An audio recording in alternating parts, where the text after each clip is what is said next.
Magandang umaga mula sa Pag-asa Weather Forecasting Center. Ito ng ating update sa magiging tayo ng panahon sa susunod na 24 oras. Kahapon ay opisyal lang ang dineklara ng Pag-asa ang pagtatapos ng Northeast Monsoon Season. Kaakibat nito ang patuloy o yung epekto naman ng easterlies o yung mainit na hangin galing sa Karakatang Pasipiko sa malaking bahagi ng ating bansa sa mga susunod na araw. And for the next 24 hours, dahil sa easterlies, makakaranas tayo ng mga pag-ulan sa silangang bahagi ng Luzon. Samantala, dito sa Metro Manila at sa lalabing bahagi ng ating bansa ay mas maaliwala sa panahon na ating inaasahan, mainit at maalinsangan na may tsansa ng pulupulong pag-ulan na may pagkulog at pagkidlat na dulot ng localized thunderstorms. At para naman sa magiging lagay ng ating panahon ngayong araw dito sa Luzon, dahil sa easterlies, asahan natin itong mga kalat-kalat na pag-ulan na may pakulog at pagkilat sa eastern section ng Luzon, particular na sa mga lalawigan ng Aurora, sa Quezon, pati na rin dito sa area ng Camarines Norte. Ngayong madaling araw pa lamang may mga pag-ulan na tayong naobserbahan sa ilang areas ng Calabarzon, pati na rin dito sa Bicol Region. Panandalian lamang yung mga pag-ulan na ito at bago sumapit ang tanghali, inaasahan natin na mas magiging maaliwalas na ang ating panahon. Ngunit pagsapit ng hapon hanggang sa gabi, magdala pa rin tayo ng payong dahil posibleng pa rin nating maranasan yung tsansa ng afternoon rain showers or localized thunderstorms. At sa bahagi naman ng Palawan, sa Visayas at sa Mindanao, generally fair weather conditions rin ating inaasahan, mainit at malinsang ang panahon. And ngayong madaling araw, may mga pag-ulan rin tayong naobserbahan na dulot ng thunderstorms dito sa area naman ng Eastern Visayas. Panandalian na rin yung mga pag-ulan na ito, mas magiging maaliwalas ng ating panahon bago sumapit ang tanghali.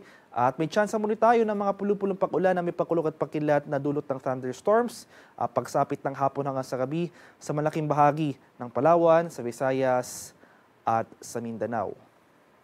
At sa kalagayan naman nating karagatan, sa kasalukuyan, walang nakataas na gale warning sa anumang baybay na ating kapuluan. Ngunit iba yung pag-iingat pa rin sa ating mga kababayan na maglalayag, especially dito sa eastern section ng ating bansa dahil posible pa rin tayo makaranas dyan ng katamtaman hanggang sa maalong karagatan.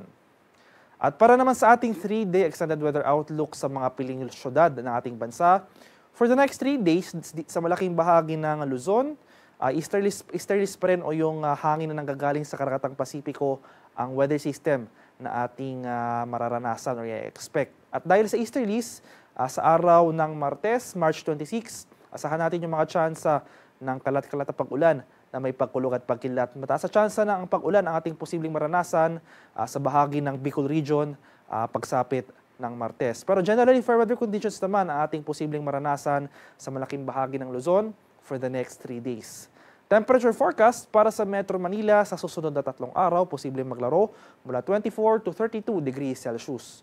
14 to 24 degrees naman dito sa Baguio City at 24 to 32 degrees Celsius sa bahagi ng Legazpi City.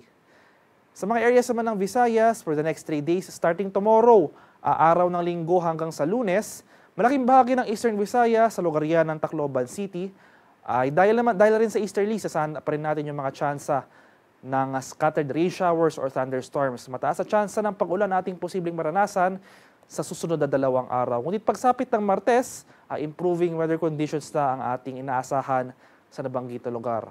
Rest of Visayas, for the next 3 days, magpapatuloy itong maaliwalas sa panahon, mainit at maalinsangan, maliban na lamang sa mga tsansa ng localized thunderstorms pagsapit ng hapon hanggang sa gabi. Temperature forecast para sa Metro Cebu sa susunod na 3 araw, posibleng maglaro mula 25 to 32 degrees Celsius. 26 to 32 degrees naman dito sa bahagi ng Iloilo City at 25 to 31 degrees Celsius sa area naman ng Tacloban City.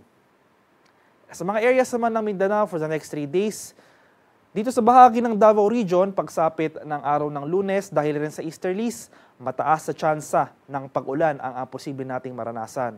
Improving weather conditions ang ating inaasahan pagsapit ng Martes sa malaking bahagi ng Mindanao. Generally, fair weather conditions ang ating inaasahan sa most of these forecast areas. Temperature forecast para sa Metro Davao for the next 3 days, posible maglaro mula 24 to 33 degrees Celsius. 24 to 32 degrees rin dito sa bahagi ng Cagayan de Oro City at 24 to 35 degrees Celsius sa area naman ng Zamboanga City. Ang haring araw dito sa Kamanilaan ay sisikat mamayang 5:58 ng umaga at tulubog naman mamaya sa katap na 6:07 ng hapon. At para sa karagdagang impormasyon tungkol sa ulat panahon, lalong-lalo na sa mga rainfall or thunderstorm advisories na posibleng i-issue ng ating Pag-asa Regional Center sa ating mga lokalidad, i-follow kami sa aming Facebook at Twitter accounts at DUST_Pag-asa. Mag-subscribe na rin kayo sa aming YouTube channel sa DUST Pag-asa Weather Report at palaging bisitahin ang official website sa pag-asa.dust.gov.ph. At iyan lamang po ang latest mula dito sa Pag-asa Weather Forecasting Center. Magandang umaga sa ating lahat. Ako po si Dan Villamil Lagulat.